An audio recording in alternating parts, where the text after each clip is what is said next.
to make it more precise, I can add some vertices, and I can do it manually or through an automatic procedure. In this case, I will choose the manual one, so I can decide how many points I want to draw and where to place them. To start, I click on Draw Points. I move it a little bit and just draw the points. Like this. Okay, to stop drawing, I just need to click it again on Draw Points. If I go on Parameters, I can also change the size of these crosses. For instance, I could say 50. And here you see they've grown. Okay, now let's select them and remove so I can show you also the automatic procedure. Delete, yes. Okay, to apply the automatic procedure, I need first a closed polyline to define the area where the vertices will be drawn, which in this case is the fill perimeter. So I select it, and now I can click on automatic points.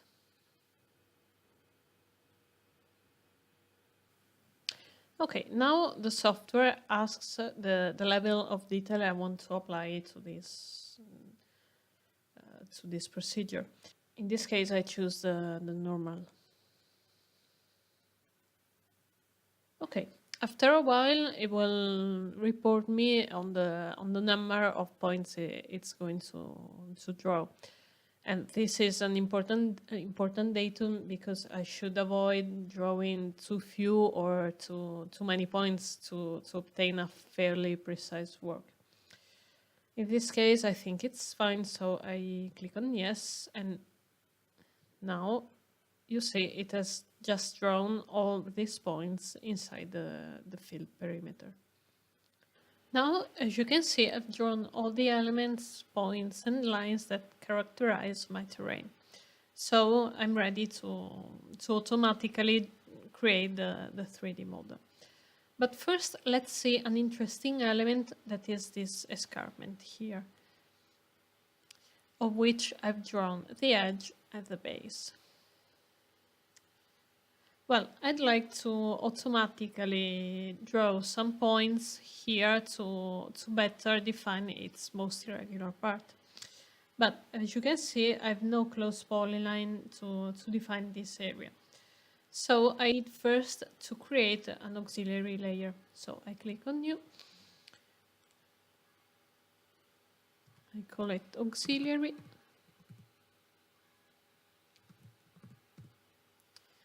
Okay. I leave it in gray and set it as current. Now, since the area I want to define is that between these two lines, I select them both. Okay, now right-click and merge polylines to current layer. As you can see, the program has created this closed polyline, and I can start defining the points. So I select it. Oh, first I need to define a new layer, which I will call escarpment elements.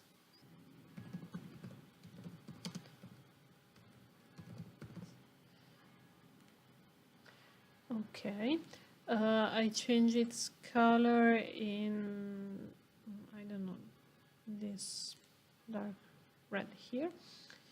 Okay, I set it as current. Then I've already selected the polyline, and I click on automatic points. Okay, I choose normal. Now, the algorithm is going to insert 130 points, and I think it's okay, so I say yes. And now, as you can see, all the points have been inserted. Of course, they are denser in the most irregular areas. Now, I deselect all, and I can select just the gray polyline and delete it. if I want to automatically draw some sparse points, for instance, on, let's say, this lawn here, as before, I need first to define a perimeter. I can do that on the auxiliary layer. So I click on it, set it as current, and draw the perimeter.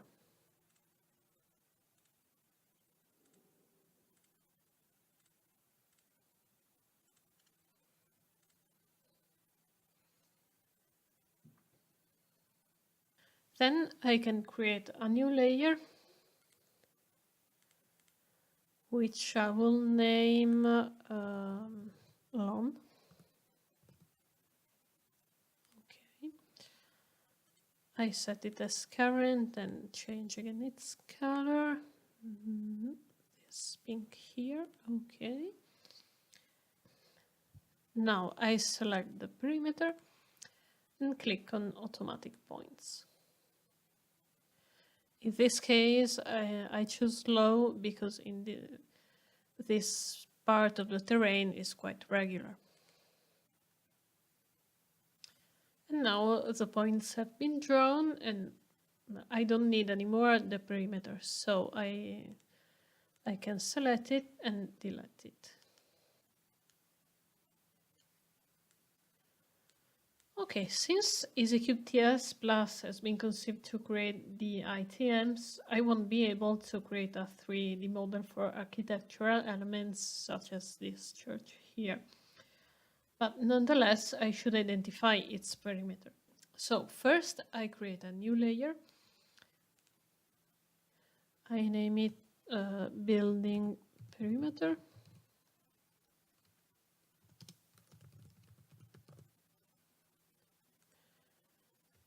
Okay, again I set it as current, give it a new color.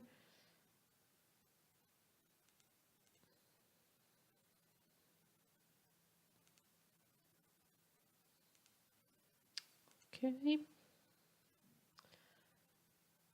And now I can start drawing. I get a little bit closer.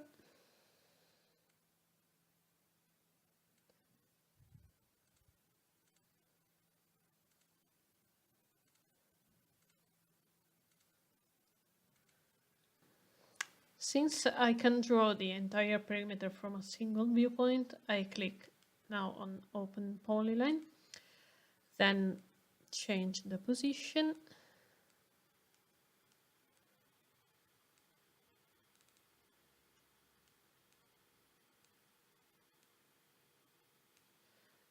I choose the O snap on the vertices of the objects, draw a polyline, start from where I stopped before, change again the O snap, and go on drawing.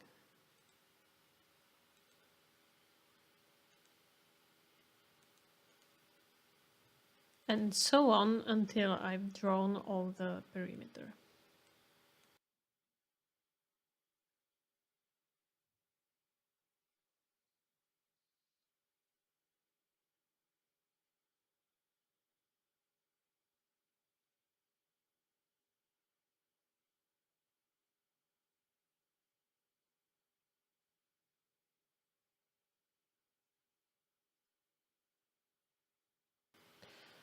Okay, and when I finish drawing all the perimeter, I can select all the fragments of line, right click, and click on Unify Polylines to have just one, as you can see now.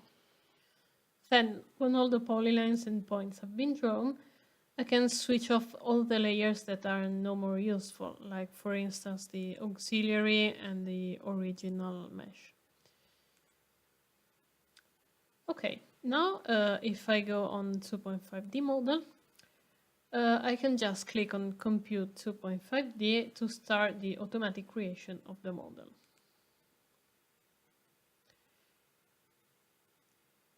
At the end of the process, the model will be created and we will see it with a certain degree of transparency that allows a comparison between the original mesh and the newly created model. I could also decide to switch off the mesh and to see only the model. And to do that, I need first to click on settings and then hide 3D model. I can hide the textures too. So I will see only the 2.5D model that have just been computed. Well, if we observe it, for instance, here, we can notice these spikes that if I switch on again the model and off the 2.5D model, you can observe are the results of all these bumps and hollows that the 2.5D triangulation cannot reproduce. So to try and solve this problem, we can first switch off again the mesh and on the 2.5D model. And then I can try and remove some of these points.